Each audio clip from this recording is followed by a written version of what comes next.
अस्सलाम वालेकुम। उम्मीद करती हूँ कि आप सब ठीक होंगे। अम्मी की तबीयत बहुत ज़्यादा ख़राब है। जो मैंने आपके साथ वीडियो शेयर की थी, इसमें मैंने आपको बताया था कि मेरी बहन ने पुलिस इंस्पेक्टर घर भेजे थे और उनके जाने के बाद से मेरी अम्मी की बहुत ज़्यादा हालत ख़राब है। उन्होंने बहुत ज़्यादा टेंशन ले ली है और कल फिर मेरी बहन ने एक भाई को बुला के उसकी थाने में जो है उसकी मार पड़वाई है, सिर्फ अपने हिस्से की गर्ज से, अपने हिस्से की लालच। अस्सलाम वालेकुम my YouTube family, my TikTok family. कैसे हैं आप सब? उम्मीद करती हूँ आप सब ठीक होंगे। आप सबकी दुआओं से अल्लाह का शुक्र मैं भी ठीक हूँ जी। यहाँ पर मैं आप लोगों से एक वीडियो शेयर करना चाहती थी, जो मैं नहीं करना चाह रही थी। मैं बहुत खामोश बैठी हुई हूँ। मैं बोल रही हूँ छोड़ो, ये ओछे लोगों की, छोटे लोगों की सोच होती है जो इस तरीके से वीडियोस झूठी झूठी बनाकर छोड़ना, क्योंकि वो सच बोलना नहीं जानते और सच देखना भी नहीं जानते।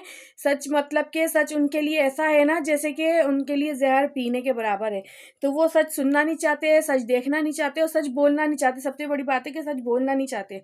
और वो सच ये है कि मैडम, जो मेरी बहन जो बैठ गई वहाँ पर, मेरी माँ का मरने का जो इल्ज़ाम मुझ पे लगा रही है कि मैंने भाइयों को, पुलिस वालों को भेजा वहाँ पर इसके घर पर और मैंने भाइयों को पिटवाया, भाई को पिटवाया। तो ऐसी आपकी छोटी सोच है। जिस तरीके से आप होकर ना, जो भाइयों का घर उजाड़ के बैठी हुई हो, भाई का घर उजाड़ के बैठी हुई हो कि उसकी बीवी को तूने एक पल भी सुकून लेने नहीं दिया। मैडम, एक पल भी इस औरत ने सुकून लेने नहीं दिया उस बेचारी को। आए दिन आके, हम हफ्ते में 2 दिन आकर ये उसका जीना हराम करती थी कि अभी तक सोए पड़ी है, अभी तक इस तरीके से पड़ी हुई है, मियाँ के साथ ऐसे सोती है ये, इसको शर्म नहीं आती। तो भाई, वो भाई भावच का कमरा था ना, तो तुम्हारा इंटरफेयर करने का क्या मतलब बनता है? तुम वहाँ पे इंटरफेयर कर रही हो, उसके कमरे में जा रही हो, क्यों जा रही हो? मियाँ बीवी कैसे भी सो रहे हैं, वो मियाँ के ऊपर पैर रख के सो रही है, हाथ रख के सो रही है, तो उसमें तुम्हारा क्या मसला? अगर वो 2-2 बजे भी उठ रही है, 12-12 बजे भी उठ रही है, तो जब उसकी सास उसको कुछ नहीं बोल रही, तो तुम अपने ससुराल से आके इधर घर में आकर इंटरफेयर करना, वो भी भाई भावच की लाइफ में, और भाई भावच को लड़वाना कि ऐसी है वो वैसी है, क्यों जाने दिया, उसके घर वाले ऐसे हैं, तो उसके घर वालों को क्यों जाने देता है, उसके घर वालों से क्यों मिलने देता है? तो बहन बात सुन, घर जो है भाई का तूने खराब किया, मैंने खराब नहीं किया। मैंने तो भाई का घर बसाया था, वो इसलिए बसाया था कि हमारी अम्मी जो आए दिन अपनी बहन के यहाँ बैठी रहती थी, मतलब कि मेरी खाला के यहाँ होती थी, तो जी यहाँ पर इसकी तो शादी हो चुकी थी, जो आज ये फतवे झाड़ रही है बैठकर, ये उल्टे सीधी बकवासें कर रही है, फतवे झाड़ रही है कि मैंने बहन भाई का घर खराब किया, इस घर को बर्बाद करने वाली मैं हूँ। हेलो मिस्टर, हेलो मैडम, इस घर को तू भी सुन और तेरा मियाँ भी सुने। वो मियाँ तेरा कहलाने के लिए लायक तो नहीं है। टोपी लगा के, दाढ़ी रख के झूठ बोलता है, अल्लाह की नालत है उसकी शक्ल पर। चार लोगो तुम, अल्लाह की नालत है तुम लोगों के ऊपर। झूठ, टोपी पहनकर, दाढ़ी रखकर झूठ बोलते हो। तुम्हारी ज़बान घिसी नहीं, दाने नहीं निकले तुम्हारी ज़बान पे। अल्लाह पूछेगा तुम लोगों से, इतने बड़े बड़े झूठ बोल रहे हो तुम। मेरी माँ का तूने खून पिया हुआ था। 3 महीने तूने माँ को पहले भाई को बाहर भेजने का झांसा दिया कि भाई को बाहर भेजूंगी। माँ से खूब, मियाँ बीवी ने खूब रकम बटोरी। मेरी माँ रोती थी कि मैं इससे हिसाब लेती हूँ, तो ये मुझे हिसाब नहीं देती। और वो जो बाहर भेज रहा था, उन्होंने भी इसको झांसा दिया इन लोगों को, और सारे पैसे लेके फुर हो गया। तो तुम लोगों के साथ होना ही ऐसे चाहिए था ना, तुम लोग को तो होना ऐसे ही चाहिए था तुम लोग के साथ। यहाँ तक कि इस औरत ने माँ को बताने से मना कर दिया था कि मुझे कुछ भी ना बताए। क्यों भाई, मुझे क्यों ना बताए मेरी माँ? तू वाले माँ के साथ कितनी भी सख्ती कर ले, माँ को डरा ले, धमका ले, तूने, माँ तो फिर माँ होती है ना, जाहिर सी बात है। मैं तो बड़ी औलाद हूँ, तो वो तो मुझसे हर बात शेयर करती थी, तू चाहे जितना भी छुपा ले। तूने उनके साथ, उसके बाद फिर तूने इस घर से उनको बुला लिया कि अम्मी जी हमारे घर पे आके शिफ्ट हो जाओ, क्योंकि ये जिस भावच को, जिस घर आज इस घर में घुसेड़ के बैठी हुई है नहीं है, तो उसी भावज ने जी इनका जीना आराम कर दिया था, मेरी माँ का। और मेरा तो करा वही है, क्योंकि मैंने तो कब्जा किया हुआ है ना यहाँ पर। मैं तो अपने बाप के घर में रहकर किराया देकर हर महीने का 15,000 रुपये, बिजली का बिल मैं खुद भर रही हूँ, गैस का बिल मैं खुद भर रही हूँ, और पानी जो बोरिंग मैंने करवाई सिर्फ इसी घर के लिए, आज सिर्फ मैं अकेले यूज़ नहीं कर रही। मेरी टंकी इतनी सी टंकी, और इनकी ये टंकियाँ कि 2 दिन इनकी टंकी आराम से चलती है, मेरी 1 घंटे भी नहीं चलती। सिर्फ और सिर्फ 3 गैलन का पानी आता है। 3 गैलन आप बताओ, 3 गैलन, 1 गैलन रखो तो 2 बाल्टियों का पानी, 6 बाल्टियों का पानी इस टंकी में आता है। मैंने सिर्फ इनके लिए, अपनी माँ के लिए सिर्फ बोरिंग कराई थी, क्योंकि ये जो भाई थे तो नकारा था शुरू से। एक ने तो लव मैरिज करके वो जो भाग गया था घर से ही, शादी कोर्ट मैरिज करी उसने, उसके बाद वो भाग गया घर से। 3 साल घर से, 4 साल घर से बाहर रहा, बाप को ठोकरों में रखा, बाप को 1 रुपये देने के रवादार नहीं थे, ना बाप को 1 रुपये के देने के रवादार है। अभी तक इसने, जो छोटा वाला है ना, जिनको ये भाई भाई कर रही है ना, आज ये माँ को गालियाँ दिलवाते थे अपनी बीवियों से हैं, और वो दूसरा वाला वो भी 1-2 वक्त की रोटी देता था, 15,000 रुपये महीना देता था खाली, तो वो भी माँ को गालियाँ देता था। अरे तुम लोग इतने झूठे और मक्कार हो ना कि भाइयों ने 1 टका नहीं दिया, 1 टका। जब कमाने की उम्र में आए तो भाग के शादी कर ली, जब कमा के इस घर में देना था जब भाग के शादी कर ली। और दूसरा वाला 15,000 रुपये दे के तो वो अपने आप को सेठ साहब समझते थे कि माँ को गालियाँ देते थे, 15,000 के अलावा कुछ भी नहीं करते थे वो माँ की, कुछ भी नहीं करते थे, ना दवाई दारू, ना कोई ईद त्यौहार पे कोई कपड़े, ना कुछ। अरे सुन, अगर सच्चाई सुनने की सलाहियत रखती है ना तो सच्चाई तो तूने देखी भी है, लेकिन तू नहीं उसको हजम ही नहीं कर पा रही, तेरे गले से ही नहीं उतर रही सच्चाई, क्योंकि तुम लोगों के जो झूठ है ना, झूठ ना यहाँ तक भरा हुआ है नाक तक, तो सच्चाई कैसे तुम लोग की हलक से उतरेगी? झूठो मक्कारो, झूठे मक्कारो, अल्लाह की नालत है तुम लोग की शक्लों पर। तुम लोग इतने माँ को अपने पास तू जबरदस्ती लेके गई है, जबरदस्ती माँ को लेके गई, भाई का घर मैंने बसाया कि चलो एक औरत इस घर में आएगी, घर में थोड़ी सी रौनक होगी, मेरे बाप का भी दिल लगेगा, तो बहू के साथ थोड़ी सी गपशप कर लेंगे। हार्ट के मरीज वो थे, शुगर के मरीज वो थे, अकेले बेचारे दिन रात पड़े रहते थे, 50 रुपए के देने के रवादार नहीं थे ये लड़के जो आज हिस्सेदार बन रहे हैं, हकदार बन रहे हैं इस घर के लिए, और ये बहन हकदार बना रही है उनको। है बेशक है, हकदार हैं, लेकिन माँ बाप की खिदमत के लिए भी तो लड़के ही होते हैं ना, लड़कियां ससुरालों से तो नहीं करती ना आके। हमने तो मेरे ससुरालों से आके माँ बाप की खिदमत करी। मेरे शौहर ने, अगर मेरा शौहर मेरे बाप को अस्पताल लेके ना जाता ना तो ये लोग तो बहुत पहले मार चुके होते। ये अभी नहीं, मेरे बाप का इंतकाल हो तो अभी 4 साल पहले हुआ, उससे पहले मैं, मेरी शादी को कम से कम भी 16-15 साल हो गए, तब से मैं अब तक मैं इस घर के लिए करती आ रही हूँ, मैंने बहुत कुछ किया है। आज तुम बोल रही हो ना जो थानों में बैठ गए कि इसने कुछ नहीं किया, माँ की खिदमत नहीं करी, मेरे शौहर ने खिदमत नहीं करी। अरे सुन सुन, तू सब जानती है, तू सब देखती आ रही है, आज तुम्हारी आंखों पे ना झूठ का पर्दा पड़ गया और पैसों का लालच का पर्दा पड़ गया कि बाप तो मर गया है, माँ को ले जाके तुमने बहाने से तुम लेके गई कि 1 हफ्ते के लिए लेके जा रही हूँ, माँ को दे दो, माँ को हम थोड़े से दिल बहल जाएगा, उनकी तबीयत में थोड़ा सा सुधार आ जाएगा।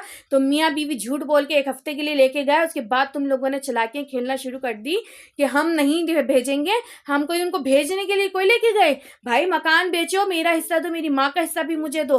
तू लालची हो रहा, तू इस तरीके से तो माँ को लेके गई है, आज तू बातें कर रही है बैठकर कि मैं मकान बिकवाना चाहती हूँ हिस्से की गर्ज की वजह से, और हिस्से की गर्ज की वजह से मैं भाइयों को पिटवा रही हूँ, और मैं थाने में पुलिस वालों को तेरे घर पे भेज रही हूँ। बात सुन, जब तू काम मर गई थी, जब मेरे को थाने में बुलाया गया था, तेरे छोटे भाई ने झूठे इल्जाम लगा रहा था मेरे शौहर पर, मुझ पर कि मैं कब्जा करके रह रही हूँ, मैं भी उसी की औलाद हूँ जिसकी तुम औलाद हो। ये तुम्हारा बाप दूसरा था, मेरा दूसरा था, मैं भी उसी बाप की औलाद हूँ ना जिस बाप की तुम लोग औलाद हो, समझे ना? तो इतना झूठ मत बोलो कि तुम्हारी औलाद के आगे आए, अल्लाह से डरो, तुम्हारी औलाद के आगे आएगा। तुम इतना झूठ मत बोलो मक्कार लोगो। और क्या बोल रही है कि ये इसने अम्मी की खिदमत नहीं करी, 1 रात छोड़ के गए थे हम लोग और इसने अम्मी ने बाथरूम कर दिया था तो इसने कपड़े धोने से इनकार कर दिया था। अबे सुन, तू छोड़ के नहीं गई थी, तू जब रोका था, हमने रोका था जबरदस्ती कि तू 1 हफ्ते के लिए लेके गई थी, और तू तो हक जता के नहीं, उनका इलाज चल रहा था यहाँ से जीना से, तो तू बोल रही थी कि ये जीना वाले तो मार देंगे, जीना वाले तो मार देते हैं, ये लोग इलाज नहीं करते, ये लोग इलाज नहीं करते सही, डॉक्टर नहीं देखते सही। तूने सब वहाँ से इलाज खत्म करवा दिया, यहीं से पता चला था उनको कैंसर है, उनको ब्रेन ट्यूमर है। मैं लेके जा रही थी अपने बच्चों को अस्पताल, अपने बच्चों के साथ अस्पतालों में लेके जा रही थी, सबसे पहले CT स्कैन, फिर एक्सरे, फिर ये वो, फिर फुल बॉडी MRI। जरा मेरा मोबाइल गाइस सही हो जाए ना थोड़ा सा, मैं इन लोगों की सारी असलियत दिखा के रखूंगी, इन लोगों की सारी सच्चाई, इन लोगों की सारी असलियत मेरे उस मोबाइल में है, क्योंकि है ना ये लोग जो झूठ के बने हुए हैं ना ये पुतले, इन लोग की तो मैं सारी असलियत दिखा के रखूंगी, क्योंकि ये लोग मुझे गंदा कर रहे हैं, मुझ पे इतने इल्ज़ाम लगा रहे हैं, मुझ पे इतने इल्ज़ाम लगा रहे हैं कि मैं मकान के घर से मैं ये सब कर रही हूँ। मैं कुछ भी नहीं कर रही। जब इसने मेरे शौहर को थाने में बुलवाया था, तू मर गई थी, तेरी बहन को रुस्वा करवाने के लिए इसने, तेरी भावज ने, तेरे भाई ने मुझे थाने में बुलवाया था, तू जब मर गई थी, ये तेरा मियाँ मर गया था, आए थे तुम लोग? नहीं आए थे ना, हम जलील हो रहे थे वहां पर। जब इसने फिर दोबारा से गाली गलौज करी तो थाने में फिर इसकी मैंने कंप्लेन करी, तो वहां पे जी इसने कंप्लेन क्या करी, भाई तुम लोग मेरे को निकालने के लिए तंग कर रहे हो ना मुझे कि मैं निकलूं यहाँ से, मैं निकलूं यहाँ से। जब यहाँ पे मैंने केस डाला कोर्ट में, तो भाई यहाँ पे जब इनको कोर्ट की तारीख के लिए पावन करने के लिए आए, तो इन्होंने बोल दिया जी ये तो फैमिली मैटर है, आप अम्मी से जाके बयान ले लो। मैं खुद ऊपर से खड़े होकर सुन रही, नीचे से मेरा भाई बोल रहा है आप चलो मेरे साथ, अम्मी का बयान ले लो, अम्मी कोरंगी में है मेरी बहन के पास। तो वो लेके गया छोटा भाई इसके घर पर इस पुलिस वालों को। और जब इसकी बीवी मुझसे लड़ी थी, तो ये मियाँ बीवी पुलिस वालों से पहले ये लोग पहुंचे थे। ये लड़कर आई वहां से, इसने खुद भगाया इसके कि हाँ इसने ऐसा बोला, इसने कॉल करके इसने खुद बताया था कि ये भाई और भावज आए थे और ऐसा ऐसा बोल के गए, ऐसा अम्मी से, अम्मी की तबीयत खराब हुई थी तो इसने इन दोनों को भगाया था। क्यों नहीं बुलाया, क्यों इसकी बीवी, छोटी वाली की बीवी मैयत में नहीं आई अम्मी की, क्यों? वो इसलिए कि तूने मना करा था, क्योंकि ये कंजर खाना करके आए थे, ये लड़कर आए थे, अम्मी की तबीयत वहां से खराब हुई थी। फिर ये पुलिस वालों को भी ये खुद लेके गया था यहाँ से बयान के लिए कि अम्मी का बयान ले लो, अम्मी का बयान ले लो। और जब इसने मेरे शौहर की कंप्लेंट करी थी, तब भी वहां पे इसकी औरत बैठ के बोल रही थी जी हम मकान बेचना चाहते हैं, ये मकान बेचने नहीं दे रही, और आप जाके अम्मी का बयान ले लो, अम्मी भी राजी है मकान बेचने के लिए, वो उसकी बहन भी राजी है मकान बेचने के लिए। तो मेरा कर्ज कहाँ से आ गया हिस्से के लिए, जो तू बोल रही है कि मैं हिस्से की कर्ज की वजह से कर रही हूँ? अरे सुन, माँ को लेके गई तूने, 1-2 महीने के बाद तूने नोटिस भेजा मेरे पास कि ये जी ऊपर कब्जा करके बैठी हुई है, मकान बेचने नहीं दे रही और यहाँ पे किसी को रहने नहीं देती। तो यहाँ पर जी 3 लोग रहते हैं, 3 लोग, जिसमें से एक वो छोटा वाला भाई, एक उससे बड़ा वाला, और जो मुझसे दोनों छोटे हैं वो 2 भाई नीचे पार्टीशन करके रह रहे हैं, पार्टीशन में रह रहे हैं दोनों। क्योंकि इसकी बीवी इस घर में इसलिए आई थी क्योंकि ये 3 साल तो माँ को धुतकार के गए थे, माँ बाप को गाली दे के गए थे कि मैं मारता हूँ इस पर और मैं अब इस घर में नहीं आऊंगा और मैं तुम लोग को देखूंगा भी नहीं, मतलब कि ये मांग रहा था पूरा पोषण। जाहिर सी बात है माँ बाप जिंदा थे, माँ बाप ने नहीं दिया इसको, तो उस वक्त ये गाली देके गया था कि मैं मारता हूँ तुम लोग को इस पर और मैं जा रहा हूँ घर छोड़ के। ये रातों रात बाप इसके पैरों में पड़ा रहा, लेकिन ये बंदा नहीं रुका, ये चला गया घर छोड़ के अपनी बीवी को लेकर। ये 3 साल ये बाहर है, अल्लाह ताला की इतनी नालतें पड़ी हैं इन लोग की शक्लों पर, इतने जलील और रुस्वा हुए हैं कि इसी घर में जो थूक के गए थे आके चाटने के लिए आए बाप को, बाप की जिंदगी में नहीं, बाप के मरने के बाद। क्योंकि किस मुंह से आते बाप की जिंदगी में, बाप किस मुंह से इनको रखता, बाप तो इनको रखने के हक में ही नहीं था। बाप तो क्योंकि बाप को ये छोड़ के गए थे ना लात मार के कि जाओ जी मैं तुम्हें उसमें मार के जा रहा हूँ, मैं यहाँ नहीं रहूंगा, मुझे पूरा पोषण दो तो मैं रहूंगा। मतलब कि 60 गज में इसको आधा चाहिए, बाकी सब भाड़ में गए, माँ बाप भाड़ में गए, बहनें भाड़ में गई और दूसरा भाई गया भाड़ में, उसकी बीवी भी थी। तो जी इसको आधा चाहिए था, तब इसकी बीवी इस घर में रहती। वो अगर इसको आधा नहीं मिला तो वो ये घर छोड़ के चले गए माँ बाप को ठेंगे पे रखकर। अच्छा जी ये हो गया। फिर 3 साल ये घर से बाहर रहे, इस घर में वही सब चलता रहा, नफसा नफसी लड़ाई झगड़े ये वो।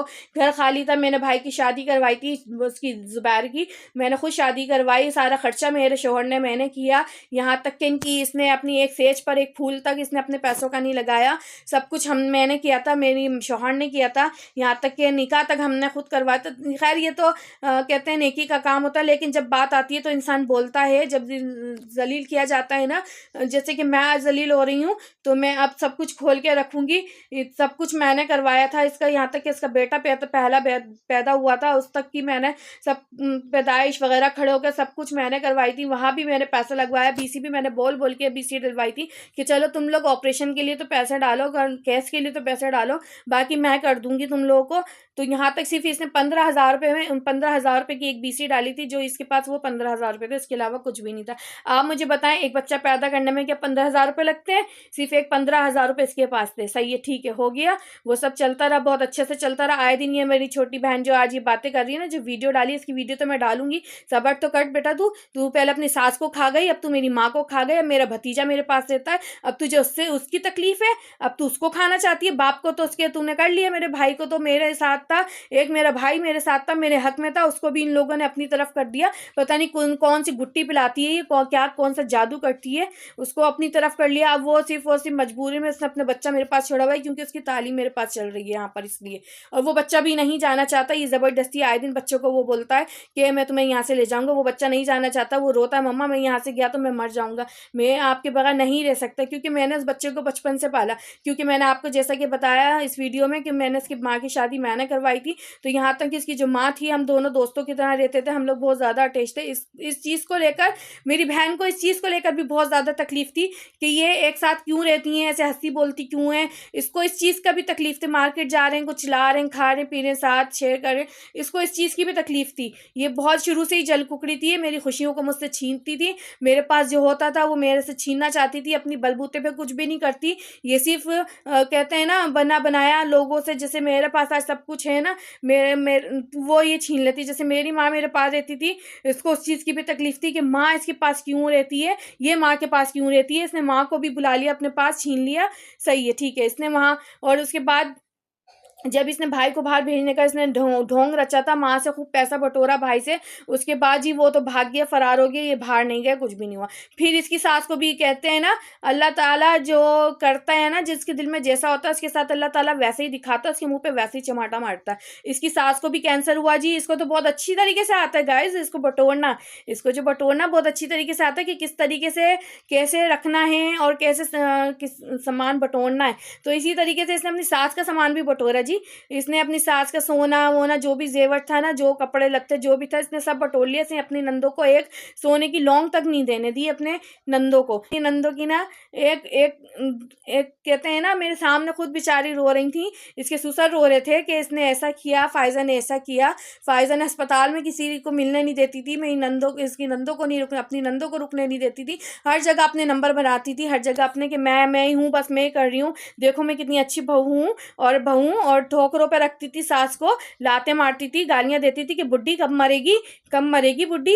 इस तरीके से इसके ससुर बताते थे हमें, हम जाते थे फ़ोन कर करके, बेचारे रोते थे हमारे आगे कि ये इस तरीके से करती है और तुम्हारी माँ के साथ भी ऐसी करती है, इसने माँ को तुम्हारी रखा हुआ यहाँ, ऐसे ही सलूक करती है। माँ बेचारी हमारी सिर्फ यूँ, अम्मी कुछ हो गया, अब कुछ नहीं बोलती नहीं, अम्मी कुछ बात करनी है, कुछ बोलना है, क्या बोलेंगी वो। जिसके घर में रह रही हैं उसने डरा के इतना रखा हुआ है मेरी माँ को, इतना जुल्म कर रही है मेरी माँ पर, इतना तशद्दुद कर रही है, तो वो बेचारी कैसे बोलेंगी।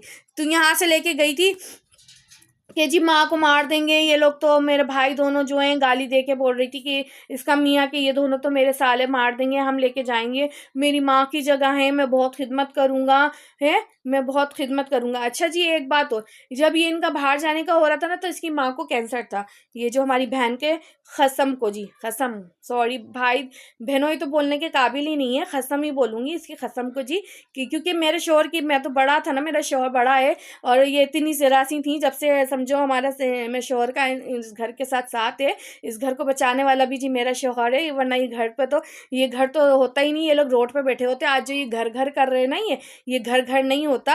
अगर मेरा शोहर इतना लालची होता ना, तो जिस वक्त ये उसको इस मकान मालिक को जिससे ख़रीदा था मेरे वालिद ने, दोबारा बुला के साइन करवाए थे ना मेरे शोहर ने, उसके पीछे उसके हाथ पैर जोड़कर, अगर मेरा शोहर लालची होता ना, या उसके दिल में ज़रा सी भी लालच होती, तो आज तुम लोग ना रोड पर बैठे होते। ये मकान या तो मेरे शोहर के नाम पर होता, या तो फिर ये जी उसी के पास होता जिससे हमारे वालिद ने ख़रीदा था, क्योंकि इस मकान के कागज़ जो है हमारे वालिद ने किसी और के पास रखवा दिए थे, वो तो जी मर गया। अब वो कागज़ ही नहीं, मकान के कागज़ ही नहीं। फिर जी हमने जिससे ख़रीदा था मेरे शोहर ने उसको ढूंढा, उसको पकड़ा, उसको एग्री किया, राज़ी किया बड़ी मुश्किल से जी, उससे साइन करवाए। वो तो ज़ाहिर सी बात है, बगैर लालच के तो कोई 1 रुपया भी आपको नहीं देगा ना, ज़ाहिर उसने पैसे मांगे, इतने कम कराते उसको पैसे दिए, साइन करवाया जी। अगर मेरा शोहर लालची होता ना, या मेरा शोहर चोर होता, या उसके दिल में कोई फ़रेब होता, तो ये घर कब का मेरे शोहर का हो चुका था, मैं रेश कर रही होती। तुम लोग जब मेरा घर कर रहे हो ना, ये तुम्हारा घर नहीं होता, फिर ये हमारा घर होता। समझ में आई? तो जी अपनी ज़बानों को संभालो, तो इतना झूठ मत बोलो कि तुम्हारी जो ज़बानों पर ना सांप बिच्छू रहेंगे, तुम्हारी कब्र पे कोई फातिहा पढ़ने वाला नहीं होगा। जो तुम लोग की हरकतें हैं ना, जो तुम लोग की, क्योंकि तुम लोग को तो मरना ही नहीं है, तुमने सोच लिया बस ये दुनिया है, सब कुछ इस दुनिया में सब कुछ कर लो। सगे खून के साथ जो माँ के बराबर होती है बड़ी बहन, इस घर का बड़ा वारिस जो है, उसके साथ तुम इस तरीके से कर रहे हो, अल्लाह तुम्हें पूछेगा। क्योंकि तुझे भी अल्लाह ने एक बेटी दी है ना, इंशाअल्लाह तुझे एक बेटी और देगा अल्लाह ताला, और एक बेटा और दे। मैं तो बोल रही हूँ अल्लाह ताला तुझे दे 2 बेटे 2 बेटियां तेरी कंप्लीट हो जाएं। जो तू मेरे साथ कर रही है ना, जितना तूने मेरे साथ किया है, वो तेरे आगे ज़रूर आएगा इंशाअल्लाह। क्योंकि तू माँ को मेरे पास बैठी थी, माँ इसके पास अभी तक ऊपर बैठी हुई हो, क्यों बैठी हुई हो? नीचे जाओ, बात करनी भाई। तू मैं बहन हूँ ना, बहनें तो हम राज होती हैं, दोस्त होती हैं, सब कुछ होती हैं ना। तो तू माँ को मेरे पास बैठी हुई है, तो जितनी तकलीफ है, इतनी तकलीफ होती थी कि माँ मेरे पास क्यों बैठी होती थी। बस खैर माँ तो चली गई ना, लेकिन इन्होंने एंड तक यहाँ से जब माँ को लेके गई इलाज करवा रहे थे, हम सब कुछ ख़त्म करवा दिया इसने जिना से। सब प्रूफ है मेरे पास, जिना की रिपोर्टें हैं, वो बंदा सब कुछ है, सारी रिपोर्टें हैं, सब कुछ है जहाँ से इनका इलाज चल रहा था। यहाँ काला बोर्ड जो है डॉक्टर अतीक और रहमान है, वो भी दिमाग के डॉक्टर हैं। तो वहाँ से इनका जब हम MRI वगैरह करवाने गए थे तो वो बाहर गए थे, बाहर टूर पे गए हुए थे, तो वो थे नहीं। हमने डॉक्टर को दिखाया था तो उसने एक्सरा ये वो वहाँ से पता चला था, ये सब करवाया था हमने। तो वहाँ से हमें पता चला था कि अम्मी जो है वो कैंसर के 4 स्टेज पर है। वो अगर अगर अगर ये जो आज बनी बैठी है ना माँ की बेटी फर्माबरदार, बहुत ज़्यादा वो कह रही है, वो बटोर रही है, वाह वाह जो बटोर रही है ना। अगर तू इतनी अच्छी थी ना माँ, तेरे पास 3 महीने थी तेरी सास की गुलामियाँ, जब तेरी सास अस्पताल में थी मेरी माँ यूं करके गर्दन बैठी रहती थी। मेरी माँ को जो कैंसर का जो उल्टे हाथ से जो स्टार्ट हुआ था, यहाँ से पूरा समझो दिमाग पूरा यूं इस तरीके से बैठे हुए तेरे काम करती थी, तेरे घर में खाना बनाती थी। फिर उसके बाद तूने तेरी सास के मरने के बाद जब तेरी सास मर गई तो तूने वहाँ पे बुला लिया कि अम्मी यहाँ बराबर में आ जाओ, यहाँ शिफ्ट हो जाओ, क्योंकि हमारी जो भावज ने वो बड़ा जीना हराम कर दिया था अम्मी का। क्योंकि उसको तो चाहिए था वही एक ही कुत्ते की एक ही दुम, ये है जी हमें आधा हिस्सा चाहिए, आधा हिस्सा चाहिए। तो हम आए दिन अम्मी से गाली गलौज करना, लड़ना, बकवास करना। अम्मी इस तरीके से फिर जी घर छोड़ के चली गई। इसके कहने पर हमारी